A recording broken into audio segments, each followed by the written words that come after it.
slow-cooked, fiery lamb. Cooking's all about being bold and adventurous, and this dish is exciting because it's slowly cooked, and the longer it cooks, the more flavoursome it becomes. Marinating the lamb first. Chilies, we're going to use a mixture of red and green. Take off the tops and just slice in. Garlic, crushed. Don't worry about chopping these ultra fine, just get it in there. Cooking for up to 3 hours, everything sort of blends and almost sort of purees itself together. Smoked paprika goes brilliantly well with the chilies. 2 teaspoons in. A touch of dried oregano. Some little cumin seeds. The blend and the fragrance that they give out is extraordinary. They release a little oil as well and helps to tenderize the lamb. Touch of salt, pepper, cinnamon. That sort of sweetens up the lamb. Olive oil, just a tablespoon. And the olive oil helps to sort of stick all those wonderful spices to the lamb. Jump in, just start really rubbing. At this stage, you can leave the lamb to marinate for anything from half an hour to overnight, allowing the spices to really penetrate the meat, giving amazing results when you tuck in. Delicious. Vegetables, carrots and onions, and that's it. Sliced. Secret of slicing vegetables for braising is not getting too thin. You slice the onions too thin, they burn. You've got that horrible char taste on that slow braised. Braising is just a chef's term that means cooking in liquid on a low heat, making the meat incredibly moist and beautifully tender. So the secret of braising is having a really nice, thick, durable pan. Get that nice and hot. Just a touch of olive oil. Lamb in, hold the bone, because you're in control then, into the pan. I want that white fat to start rendering, so it'll add more fat, therefore making it a lot more flavoursome as it braises. Chilies, cinnamon in, mix that up. And don't be scared, you're not burning this, you're sort of searing the lamb shanks, and this is the important part right at the very beginning. We're getting the colour on the lamb, which washes off as it braises in the oven, so be generous with that colour. Vegetables in. Wow. And then a couple of bay leaves. So now you lift the lamb up and get the lamb sat on top of the vegetables. Now, deglaze the pan with red wine. Deglazing means that you're cleaning the bottom of the pan and you're getting that amazing flavour washed off and lifted up into that sauce. It can really transform that dish. Always deglaze. Then bring to the boil and cook for about 10 minutes to reduce. The wine's reduced down by half. Now for the stock. Bring that stock back up to the boil and then into the oven. Now, don't cover it. When you cover it, all the condensation comes off the lid. Your lamb becomes grey. All this effort and that exciting spice gets washed away. No lid and into the oven for 3 hours. A slow cook on a low heat of 160 degrees gives the spices time to work and transform the meat so it's mouth-wateringly tender. Now, look at those. Out, on to a plate. You can just see that meat sliding down. Juicy and incredibly tender. Grab it by the shank, roll them around that rich, delicious sauce. Look at that. You can get your sauce. Nice. Beautiful. Just get some mint. Don't chop it. Just pick that fresh mint and let it snow. And there you go, a very spicy, delicious, melting in the mouth lamb shank. Amazing. When you're cooking for a special occasion, you want to nail some key things. 1, your recipes need to be bulletproof. You don't want a disaster on the big day. 2, as well as tasting phenomenal, they have to be easy to serve so you can relax and enjoy yourself.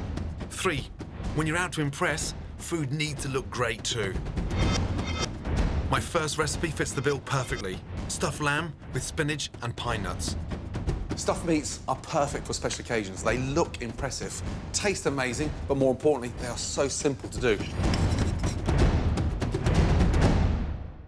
Pan on for the stuffing. It's a saddle of lamb, basically a sort of Rolls-Royce cut, perfectly shaped, and it suits stuffing to an absolute T. For the stuffing, finely chop an onion. Garlic, nice thin slices. Oil in. Onions and garlic in. Just salt and pepper. Make sure the stuffing is beautifully seasoned so it helps to season the inside of the lamb. Now we've got the colour on those onions. We're going to throw in some pine nuts. And that helps to give a bit of a texture.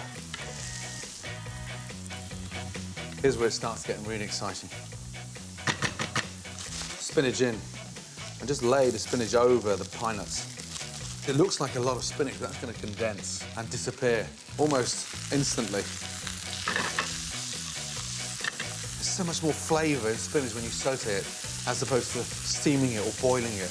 Gas off, and look at that. Now, to bring that together, no eggs, no breadcrumbs, crumpled feta over the spinach. Feta cheese adds a beautifully salty, sharp and creamy flavour. What this does, it brings that stuffing together. Now, open up the lamb. Keep those little fillets to the side. That's the channel that we want to stuff. So I want to just open that up a little bit there. Salt and pepper, lightly. And before we put our stuffing in, we're going to season it with sumac. Sumac is a wonderful lemony spice that goes brilliantly with lamb, and you can get it in most big supermarkets. And it sort of cuts through that thick, rich sweetness of the lamb. Open up that lamb there. Take a spoon. If you're preparing this for the day ahead, then let the stuffing cool down. It's inevitable when you start rolling it and tying it, some's going to squeeze out, so load up the ends. Take these beauties, these little fillets, and just support that stuffing and sort of increase that beautiful tunnel. And then from there, over, there, and bring that towards you, and then roll. Like I said, some of the stuffing's going to come out. Now, let's tie it. First off, around the side. And don't worry about some flash butcher's knot, just tie it. One in the middle. You can get butcher string from your local butcher or at cookware shops. They go too tight. Go too tight, it just forces all that stuffing out of the lamb when it's in the oven. Nice. Now, we'll just season the top of it. Roll the joint to make sure all the skin gets seasoned. Now, you think normally that just goes in the oven like that. That's how my mum would do it, but get your tray onto the gas. Oil in. Get it really nicely coloured. None of your stuffing's coming out of the sides, really important.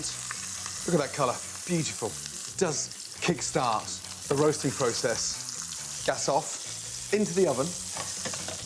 Cook for 45 to 55 minutes, depending on how pink you want your lamb.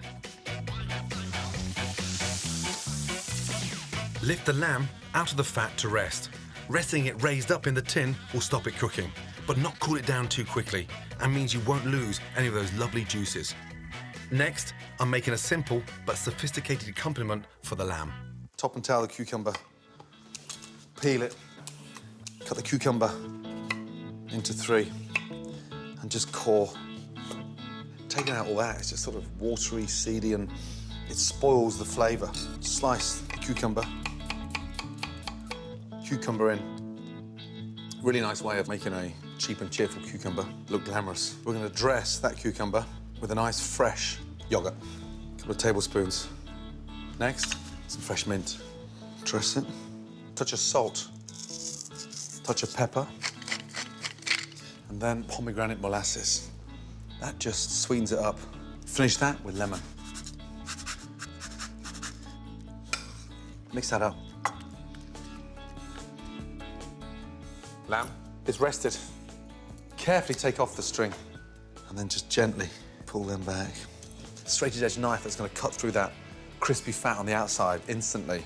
I tied it purposely so I can get my portion control from the lines. Hold it nice and firmly.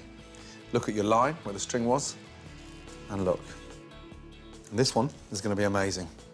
Lay and down. Just in those 2 slices there, it proves that stuffing meats is for special occasions, because that is a saddle of lamb at its absolute best.